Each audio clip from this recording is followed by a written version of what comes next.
In February 1957, the lifeless body of a young boy was discovered in a cardboard box on the outskirts of Philadelphia.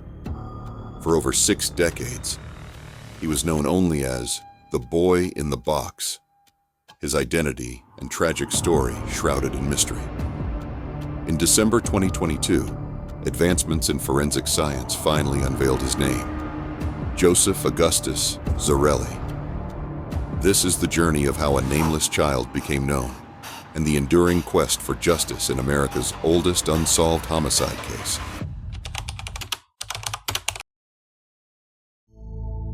On February 25, 1957, a young muskrat hunter checking his traps stumbled upon a cardboard box in a wooded area off Susquehanna Road in Philadelphia's Fox Chase neighborhood.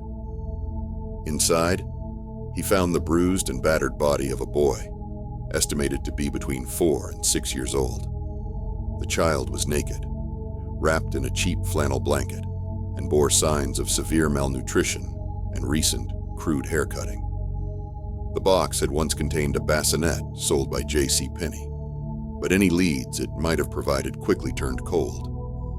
Despite widespread media coverage and a thorough investigation, the boy's identity remained elusive, and he became known as America's unknown child. Philadelphia police launched an extensive investigation, distributing thousands of posters and flyers with the boy's likeness, hoping someone would recognize him. The media dubbed him the boy in the box, and the case captivated the public's attention. Despite numerous tips and theories, no credible leads emerged. The boy's fingerprints and footprints were taken, but without a match in any database, his identity remained a mystery.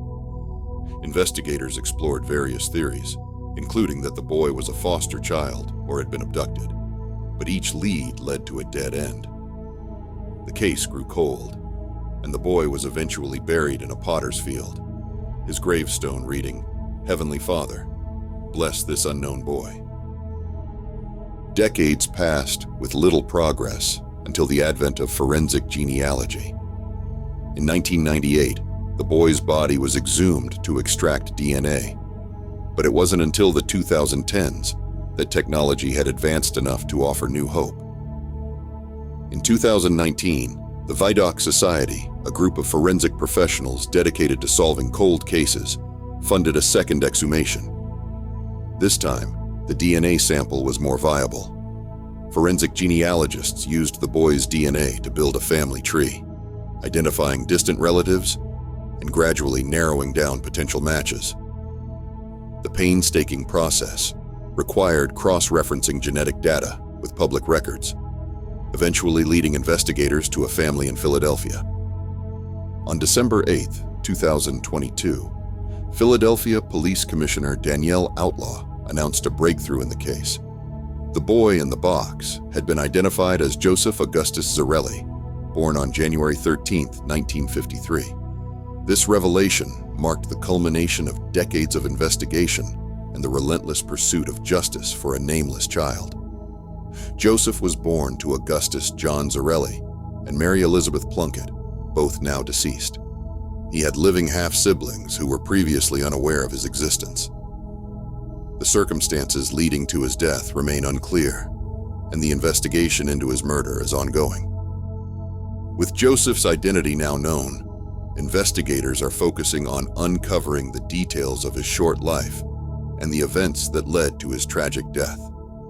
They are appealing to the public for any information that could shed light on his family dynamics, caretakers, and potential witnesses who might recall interactions with the Zarelli family in the 1950s. Detectives have determined that Joseph lived in West Philadelphia, near 61st and Market Streets. They hope that individuals who lived in the area during that time may come forward with memories or information that could assist in solving this decades-old mystery. Joseph's identification has brought a sense of closure to a case that has haunted Philadelphia for generations. His gravesite, now bearing his name, has become a place of reflection and remembrance for those touched by his story. The annual tribute hosted by the Vidocq Society continues to honor his memory and the tireless efforts of those who sought to restore his identity.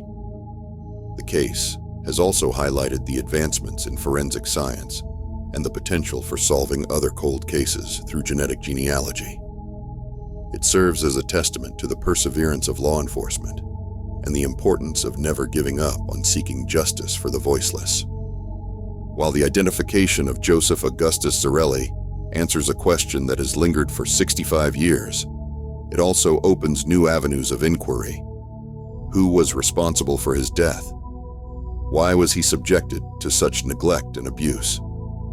The search for these answers continues, driven by the hope that justice, though delayed, can still be achieved.